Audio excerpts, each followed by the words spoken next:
Hi there, I'm Andreas Marazis and I'm the host of the ENC In-Depth podcast.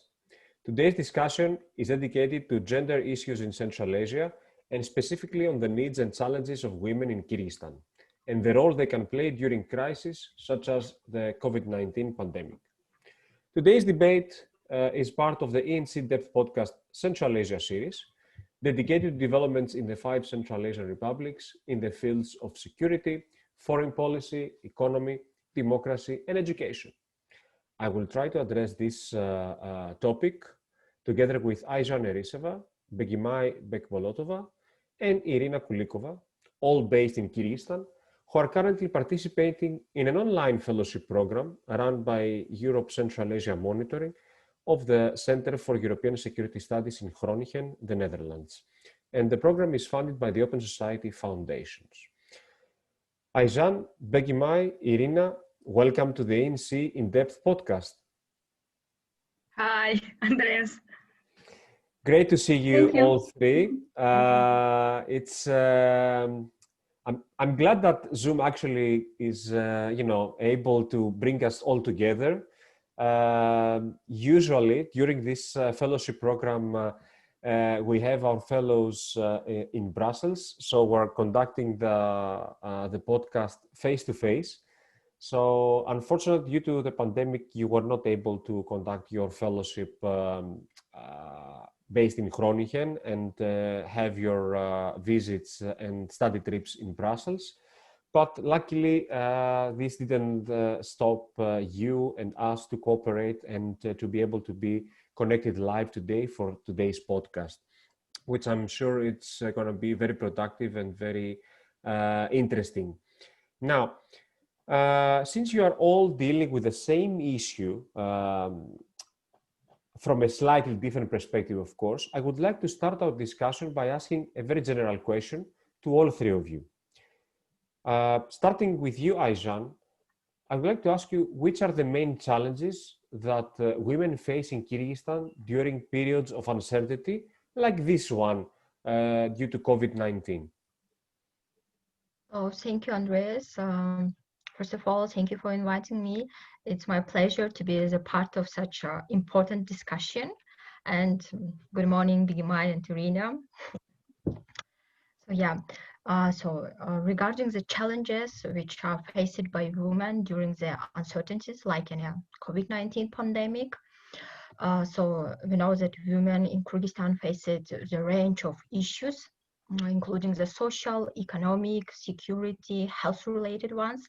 But I think I can identify the 3 main challenges, which can be the limited access to resources and opportunities. The next one, the increased risk to become the victims of domestic and gender-based violence. And the third one, it's no access to adequate health services, not only with the COVID-19 cases, but with women health specific issues, like during the pregnancy or like mental issues. Okay. Begimai, would you like to add your thoughts on what are the main challenges that women face in Kyrgyzstan specifically? Yeah, of course. Yeah, I would just say that in general, to be a woman in Kyrgyzstan, it's quite challenging. I mean, to walk home like at 10 p.m. in the evening can be challenging. Like in the center of Bishkek can be challenging and dangerous. So, yeah. But I would say that the main challenge now is also the unpaid labor. I mean, even in the normal times, women spend 3 times as much time on household work as men. Like it's an official information from the National Statistic Committee. And then even now, when like people are sitting at home, most people, and then children are at home, women should deal with all of it. I mean, children are studying online, and then woman has to help it, and then at the same time she has to do a household job. I mean, cleaning, like washing, like cooking, and then in the same time, most of the women in Kyrgyzstan, if they're married, they have to live with their parents-in-law or with the other relatives, and then this means that yeah, she has to like work more. I mean, cook 3 times in a day and then clean after all of them. I mean, yeah, and then now in the period of like COVID, it's quite challenging. And then this is like a start of when women are like this is like I think this is quite how to say, quite women are challenging. limiting, yeah, women are limiting themselves from educational opportunities or even from paid work, and then they have to, they're sitting at home, and then they depend on their like men, and then if something happens, she cannot go, like she cannot just say like, oh okay, I'm leaving, because she's depending, she needs money, and then she don't know where to go, and then so this is like this all start from this. So I think it's quite challenging in this time, because like even in normal times, like they're doing a lot, and now it's even more. So Sure. You mentioned something that is quite interesting before about like the unpaid job. Of course, housekeeping is a lot of work, and especially when you have so many relatives and people in the house, it's even more. Now, the thing is that when women are doing, let's say, the same jobs with men, let's say that some women are allowed to work. Do they get paid the same amount of money? I was just curious because you mentioned about payment before. So is there any discrepancy or between like the wages that women and men are receiving for the same job, actually? I don't have an official information like about this kind of like amount of like money. Yeah, but yeah, of course it's quite less. I mean, women have less opportunities to even have a job in general, because like they're discriminating by I don't know, they have to like, most of their like, especially in the business, they're saying like, oh, you have to like give a birth, like, so then I'm not gonna take you. Yeah, because in Kyrgyzstan especially, they're like all the time giving birth, so that's why like this is also the main reason. And then you said that I just wanted to say, like, even if the women are working and earning money, she still has to do all this job. Like she still has to like take care of the children, do all the household work, and then yeah, and then taking care with all the family that are living with them. And then because in our society, yeah, like it's normal that woman has to do everything at home. It's not usually it's not equally shared. So yeah. Thank you very much, Begimai. Irina, would you like to share some thoughts on the challenges that women in Kyrgyzstan face during periods of uncertainty as well? Yes, thank you, Andreas. The one challenge that I would like to mention was already said by my colleague Aizhan, and it is the domestic violence.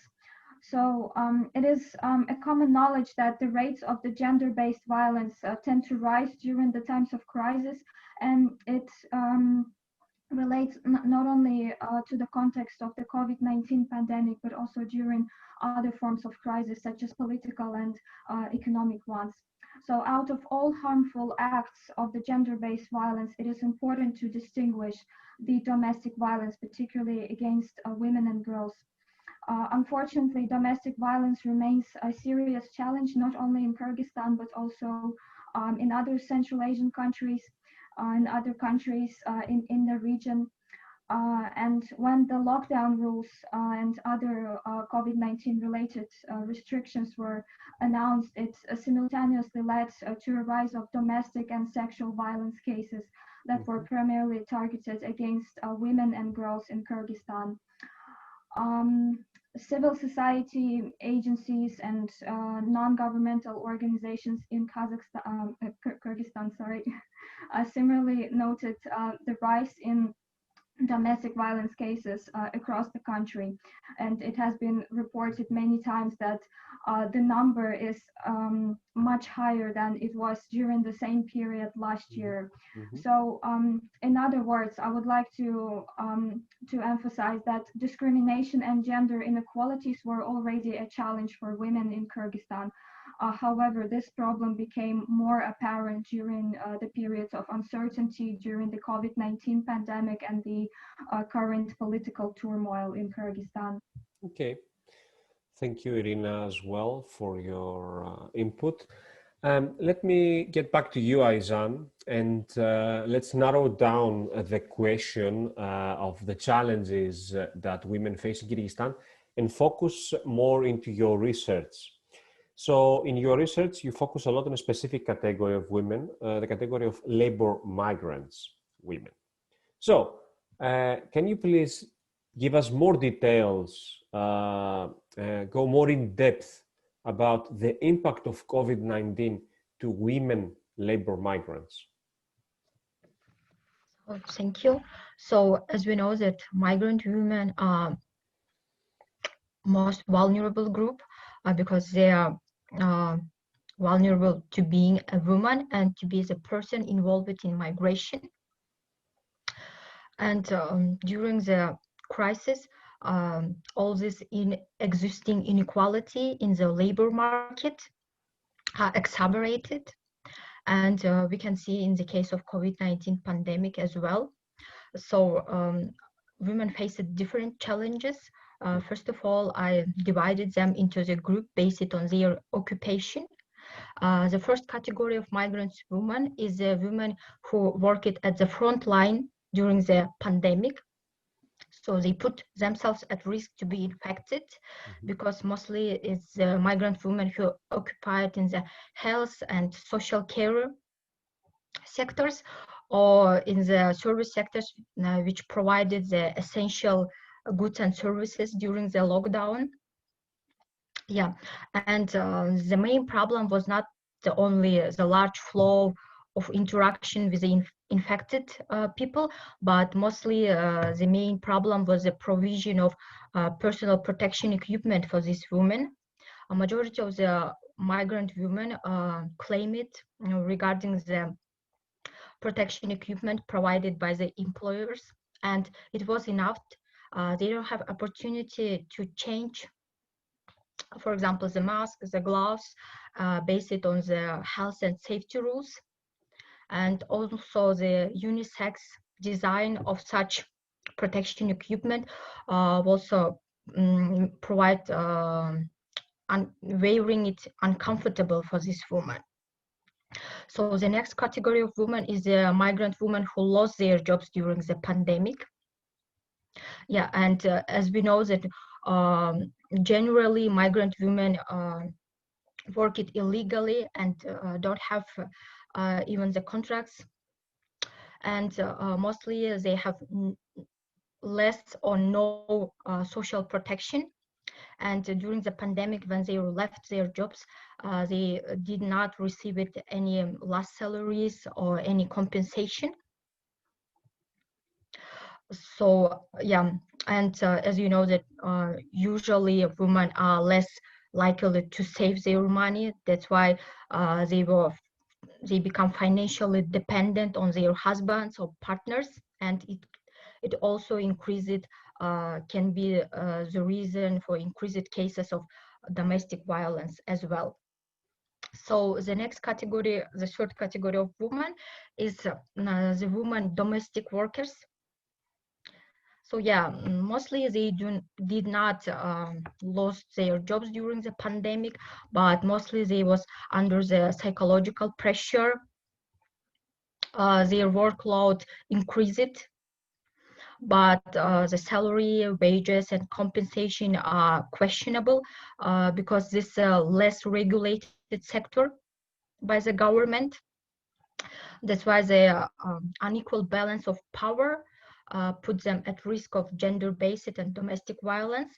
And also we take into consideration the migrant women work at informal sector, like in Russian it's called для своих, for ourselves it means You know, for example, that migrants from Kyrgyzstan in Russia, they have such a phenomenon like Chinatown.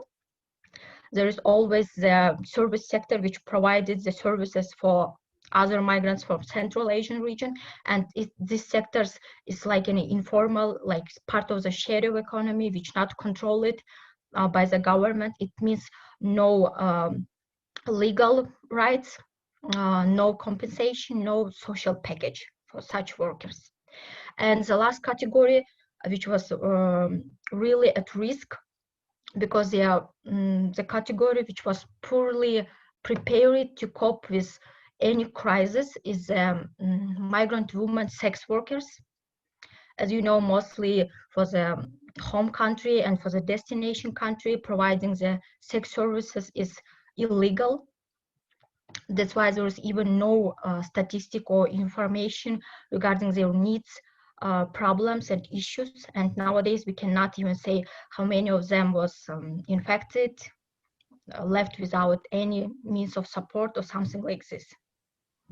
So speaking generally, we found out that migrant women employed illegally have no compensation or social package, and even when they have the legal rights and entitled illegally in their destination countries, they fear to claim, to ask for help, to access the justice due to the xenophobia. Yeah. So yeah.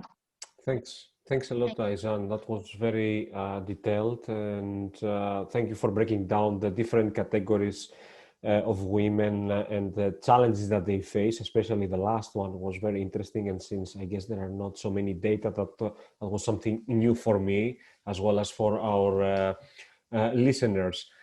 Now, we spoke about domestic violence in the previous few minutes ago, and I would like to go back to this topic. Now, during this period in Kyrgyzstan, but also I guess in other countries of Central Asia, we witnessed increase in domestic violence cases. I mean, in any case, several cases have been reported by journalists. Now, first of all, what is the reason behind this increase? And I would like to have your thoughts on that, Irina.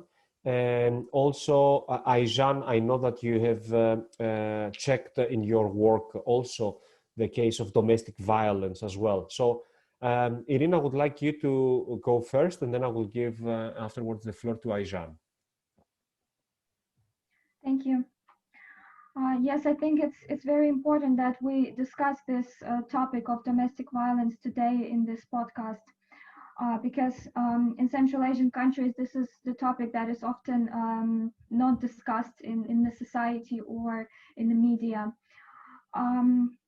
So let me just start by saying we already witnessed the green news on the rise of domestic violence in Kyrgyzstan starting from early January. So the new 2020 year started with the news that several women were killed by their husbands in front of their children, which was at that time already awful news. However, at that time, no one could predict that the situation will worsen just in a matter of a few months when the COVID-19 pandemic would start. What are the reasons behind this increase? Well, first of all, it became worse because of the lockdown and curfew restrictions, the COVID-19 restrictions, which confined a victim and their potential abusers in the same premises 24/7. This led to another problem. Victims who were in the same place with their perpetrators and with their abusers were afraid to contact crisis centers or shelters due to the fear that their abusers will punish them, or due to the fear that their potential abusers might overhear the conversation that they're having either with the police or with the crisis center. Nevertheless, the numbers of calls, the hotlines in Kyrgyzstan received kept rising. And like I mentioned earlier, this number was much higher than, for instance, in the same periods last year. there are statistics by the Ministry of Internal Affairs of Kyrgyzstan that show that in March, April, and May 2020, the number of calls the hotlines receive were higher by 65%, if I'm not mistaken. And finally, the last reason I can give is that on top of all of these challenges that I mentioned, victims complained that police and law enforcement were not cooperative when it concerns the cases of domestic violence.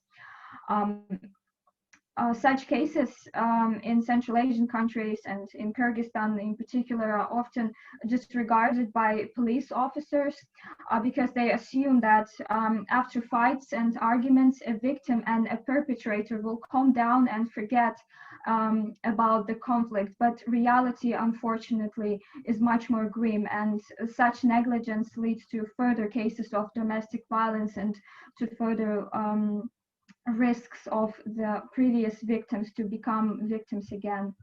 Thank you. Thank you, Irina. Aizhan, could you also please share your thoughts on that as well? Yeah, thank you.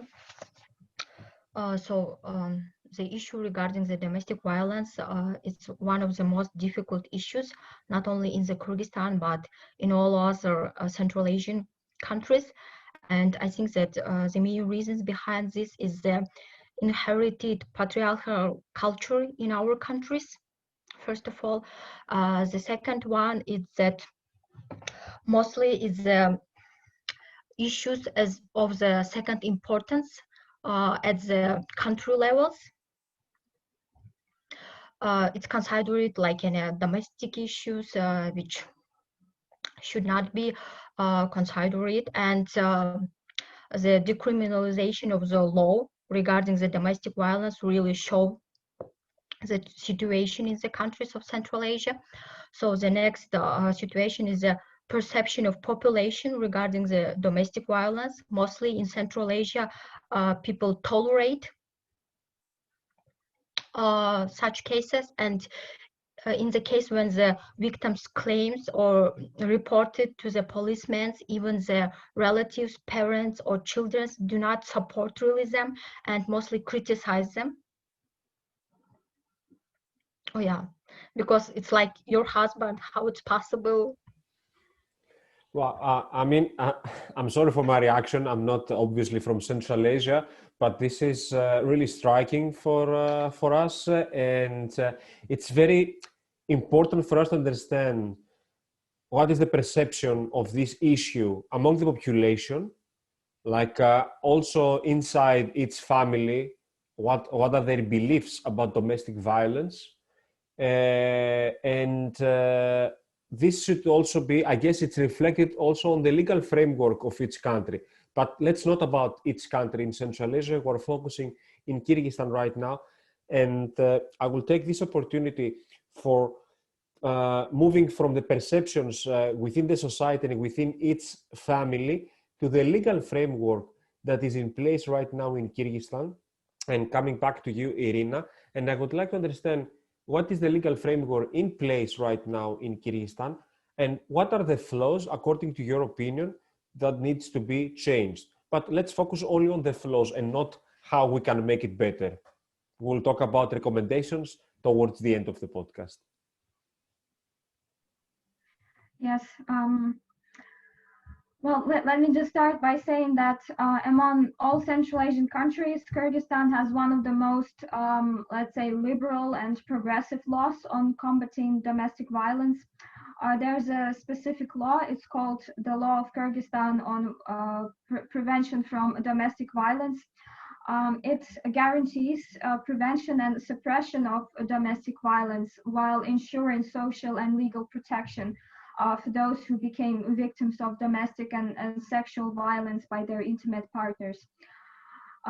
However, civil society and NGOs in Kyrgyzstan note that this law is unfortunately not very efficient, and it does not provide real real help and assistance to the victims.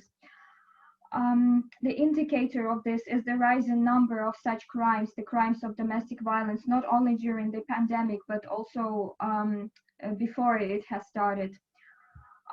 Furthermore, this law, it guarantees that victims of domestic violence are entitled to obtain a restraining order for an aggressor. So, for instance, it's an order that would keep an aggressor away from a victim in order to prevent further violence. However, in practice, unfortunately, it is not so easy to obtain it. For instance, this restraining order is first given for 3 days. And if a person, if a victim wishes to extend it for another 30 days, it is necessary to contact the police for that extension. But for many reasons, the restraining orders are not being extended either by the victims themselves or because the police is not so keen on extending them. So let us just look at the statistics from 2018.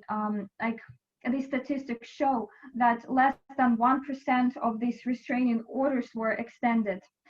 And like I said, in many cases, the police would simply disregard such cases, and they would just simply warn the perpetrator not to commit such acts again, or the victims themselves would not extend it.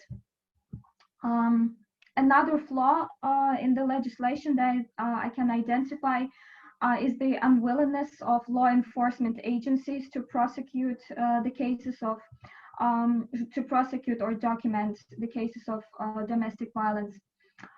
This often happens because officers, they come from a culture that promotes stereotypical roles of women and men in the family. This is something that my colleague Aizhan mentioned. For instance, that there's a pressure from the society that a woman must always obey her husband, even if he did a great injustice to her. And this is also the reason why victims themselves do not report to the police, because they believe that they will not receive any help from them, because most of the representatives of the police forces, there are men. So when a man from the same, let's say, mindset, the same stereotypes come to you to document such cases, you do not expect from them to understand your situation, your position.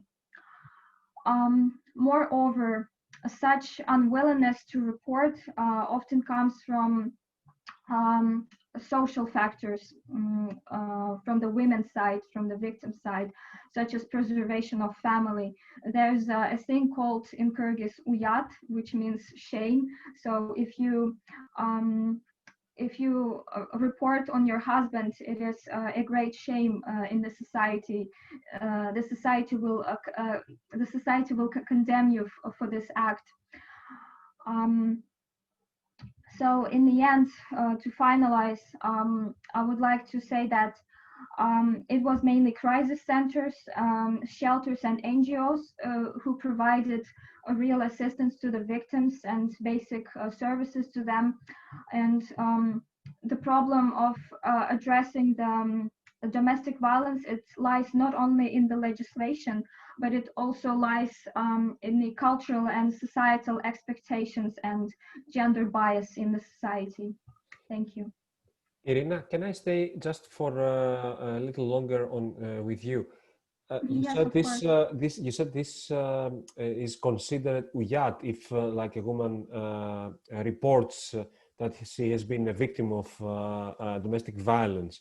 Is it the same if she goes and requests assistance to an international organization or to an NGO or to these centers that you mentioned? Is it considered still a shame that a woman does that? I'm just curious. Yes, I would think that it would still be considered as not a very welcome act in the society, because it means you're leaving your family, you're leaving your husband, and you're going to ask for an assistance in the international shelter or a crisis center, because according to the logics of the conservative societies, you have to stay at home and you have to tolerate all the injustice that is happening to you. Okay. Yes. Thank you. Thanks. That's really, really. I don't know. I don't know how to describe it. It's just too difficult to imagine that women have no way out of this situation sometimes. But I don't like to portray women in general as victims only, and as parts of the society that they cannot actively participate and support. And that's why I would like to shift the discussion to something a bit more positive, and show something that is more showcases women as a pillar of the society. And I think that in your research, Begimai, you highlighted that apart from women being victims of domestic violence, they can play a very active role in stabilizing Kyrgyzstan, taking it over from where the government could not deliver or support, and provide support during periods of crisis, such as the pandemic.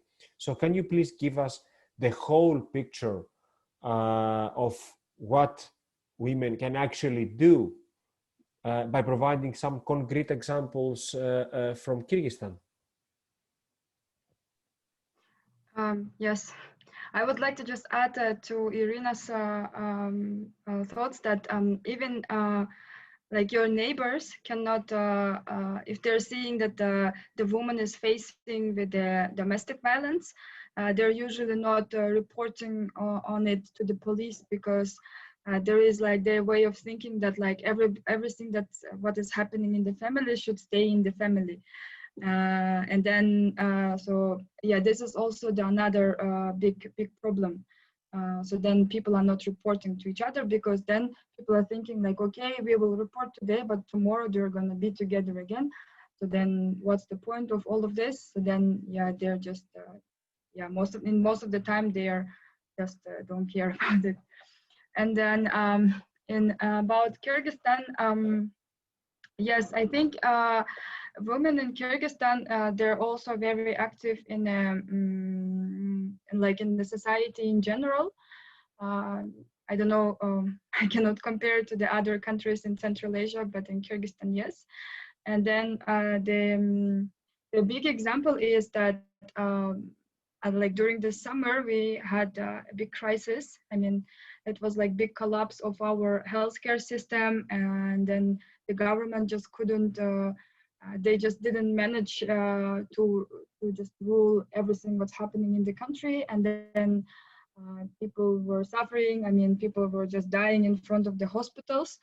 And then in this time, like people, I mean, civil society and like active people in Kyrgyzstan, they just understood that yeah, they have to just do something. And then they just took some of the functions of the government, and they started like do something. And then in this like big civil response,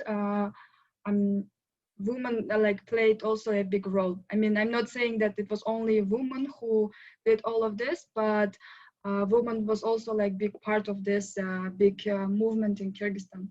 And for example, it's a lot of different like small volunteer groups who were providing different kind of helps to the people. And then one of it is like four girls. They like launched the initiative called Dariger. It's a doctor to translate. And then they were helping to the like vulnerable medical workers with like food supplies, with the transportation, or with like personal protective equipment. And at the same time, they created a Telegram channel to help people to get the right information. Because in Kyrgyzstan, we had this kind of the big house and all over the country, and then and on the WhatsApp groups, they were just getting different kind of like medicine that they should take.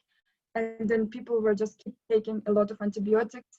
And then these girls were helping that it felt good to do it in this way. And then the doctors, the actual doctors, were like, I have to say, were giving advice online in this Telegram channel. Yeah, and also the last situation in October, this called revolution, if I can say that, there also women played a big role because as it was like in the country where like it was a big chaos in the first days, it was actually women, like active women, who started like saying that we should go back to the like to return to the legal field, that we should start to build a dialogue, that they were also like guarding city from the marauders. And yeah, it was actually women who were like who tried to stabilize the country when different kind of politicians, especially men, they wanted like deal the power at that time, and women like asking everybody just to come back to the legal sphere and to talk. Yeah. Thank you, Begimai. Now, I know that you highlighted several times your disappointment towards the actual role of women in Kyrgyz society, and that they deserve equal opportunities. Whether it is in business sector or in politics, I couldn't agree more with you. Now, my question though is how Kyrgyz, according to your opinion, will benefit from an increased role of women in the political and economic sphere of the country. Can you please give us some concrete examples that women can play an active role and that would be of benefit for the society and for the country?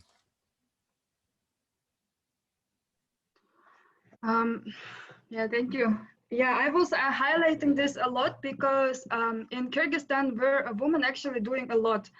And then, but this is not emphasizing on social media. I mean, I just think that like in the country like Kyrgyzstan, where a woman has less opportunities, they have less like their role is just discriminated, like they're just discriminated. I think that it's good to just emphasize that it's actually a woman to increase their role.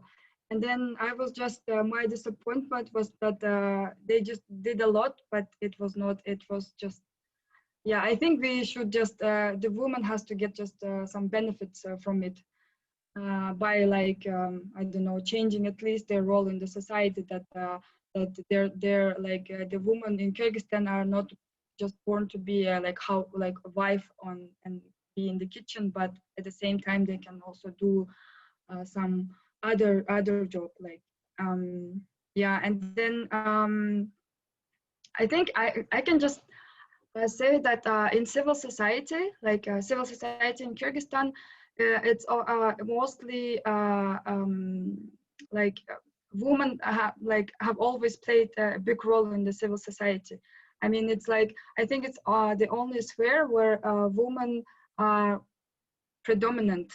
And civil society in Kyrgyzstan, they're just filling a lot of gap where the government should be doing something, but then like the civil society organization are implementing projects, programs to work with the children, to give them like livelihoods, I mean, to educate them, like civil education. And they're also working with the women to increase their role, to make them participate in the decision-making process.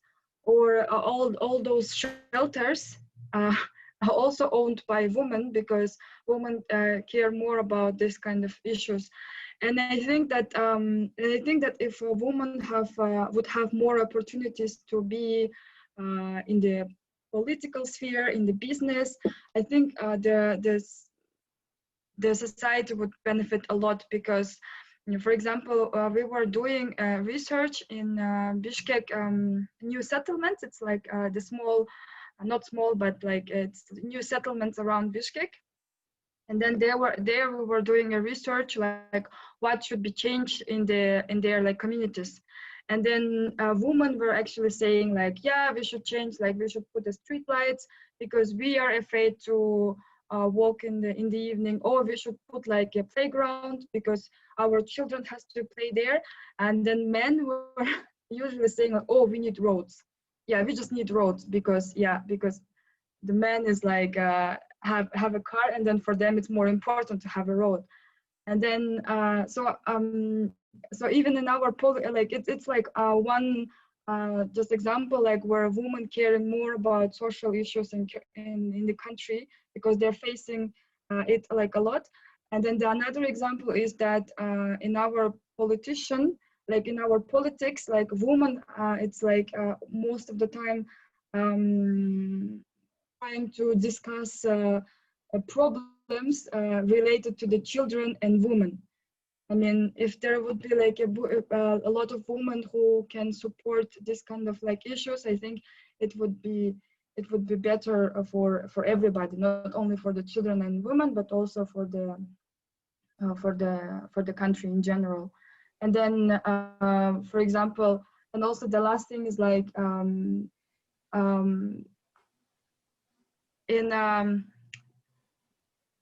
so for example, the last like big issue was in Kyrgyzstan that a woman created a law that every newborn baby has to get like this little money, like one-time payment.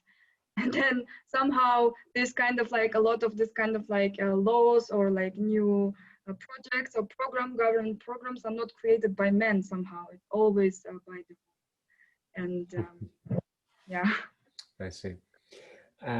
Now, I would like to ask all three of you to give me two concrete ideas, each of you, on how the position of women in Kyrgyzstan can improve and how to place basically gender issues higher in the political agenda and raise awareness about their needs and challenges. I would like to start from you, Begimai, then going to you, Irina, and end up with Aizhan. Two concrete examples, ideas of how we can change that.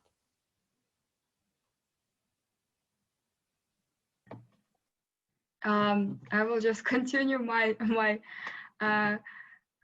stuff, my ideas. I think that we need in Kyrgyzstan, we need more this kind of media campaign to help the society understand the woman, like leader women, that that strong, emancipated women are not new for the Kyrgyz culture, because civil society or like media or journalists, they have to just emphasize that like the strong involvement of the woman in this like times of crisis, or in like let's say normal time, it's something traditional for our Kyrgyz culture. And then we should say that for example women contribute a lot in the 40s, during this Second World War, and also like women were working as a shuttle traders like in the 90s in Kyrgyzstan when we got independent. And at the same time now, like half of the migrants working in Turkey or in Russia or in Kazakhstan, also women, and then they're sending money to Kyrgyzstan, and by this they're also supporting their families and then the government, because government also getting benefits from that. I will keep basically 2 points from what you just said. Media coverage on the needs and challenges for women, and raising awareness among the population about the past and current involvement of women in Kyrgyzstan. These are the 2 points that you recommend. I keep that. Okay. I'm just summarizing what you just said. Yeah. Irina, back to you. Thank you. Yes, I will try to be brief, and my ideas will be mostly aimed at improving the situation with domestic violence, because I'm mainly researching gender and gender-based violence. So these are the suggestions or ideas that can be directed to security and justice institutions or law enforcement or the government. So first of all, it would be vital to conduct specialized gender training for law enforcement in order to train officers to be gender sensitive, to address the needs of the victims, and to avoid harmful stereotypes about roles in the family, about gender roles of men and women in the family. I believe that this will in turn mean more protection and more efficient support for the victims of domestic violence. And the second idea that I have is to provide financial support for crisis centers, shelters, and NGOs working in the sphere of women's rights and women's empowerment, because these organizations are at the forefront of assisting victims of domestic violence. They offer them protection and basic services, but usually they're lacking the funding and financial support. So it would be vital to provide more funding to these organizations. Thank you. Okay, thank you, Irina. So on top of what Begimai said, gender-based trainings for law enforcement bodies in Kyrgyzstan, and financial support coming from supposedly international organizations towards NGOs and crisis centers or shelters operating in Kyrgyzstan. Okay, that makes 4 suggestions and concrete ideas. And last but not least, Aizhan, you have the floor for the last 2 recommendations. Oh, thank you. My colleagues provided already the good recommendations. Okay. Yeah. I agree with them with Begimai. She mentioned it regarding the participation of women and the high level, at the country level, decision-making processes in order to change some legal and regulatory framework to adopt more gender-sensitive policies. And regarding the increased awareness regarding the human and legal rights. But I think that it should be covered by the online and with offline meetings as well, by using traditional media and social media as well to reach the masses, mostly the population in the remote regions of the Kyrgyzstan. And I also would like to specify regarding the context in the Kyrgyz language. So yeah, there's not a lot of access to the verified good information in the Kyrgyz language. First of all, and the next one, that not only women should be involved in the awareness raising campaigns, but also the men's involvement is also important, because the dialogue with men, between men and among men regarding the gender issues is also important. And sometimes the involvement of men, like some religious leaders, some influencers, is also can be a more culturally acceptable way to provide some recommendation for the population, mostly from the rural and remote areas in the Kyrgyzstan. And the last one is increase the access of women and girls to the education, because education and access to education and information is the basis for the decent work and financial independence of women. And if the women will be financially independent, it always means that women will be less vulnerable for all this uncertainty and crisis. So thank you. Thanks a lot, Aizhan, for this last point on education. And I would say equal access to information, just like men, not only information about education, but information in general, because from other studies, we have witnessed that women, either in rural or urban areas, they don't have the same access to information, especially when it comes to vulnerable communities. And of course, equal opportunities in education, and equal opportunities and receiving trainings on how to operate their own NGOs or their own small and medium enterprises, the tools to access funds to run their own business. These are all important steps to empower and support women in Kyrgyzstan, but also in the region in general. Now, with that, I think that we can conclude our today's podcast, and I would like to express my gratitude to all three of you. So Aizhan, Begimai, and Irina, thank you so much for your participation and for your valuable input in today's discussion. It was great to have you all three, even online, connected today. Thank you, Andreas, for inviting, and in general discussing this important issue for Kyrgyzstan. Excellent. So I'm Andreas Marazis, and that was the ENC In-Depth podcast.